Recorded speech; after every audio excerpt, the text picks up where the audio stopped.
Hang on. I thought you said you saw pitch. Well, not exactly. Not exactly? What do you mean, not exactly? Peach is on his way. I can feel it in me belly.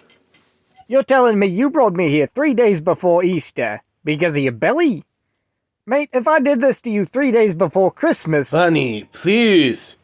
Easter is not Christmas. Oof. What does your belly say to that, mate?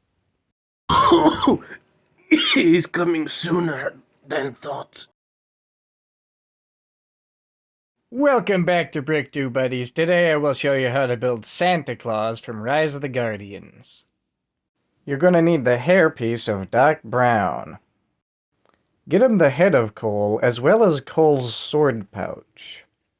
His beard is from Dumbledore. His torso, arms, and hands all come from the Red Bandit minifigure. Then you can get him some black pants and 2 pirate swords for his accessories. That concludes this week's video, but don't forget to subscribe so you can see how to build all 5 members of the Guardians.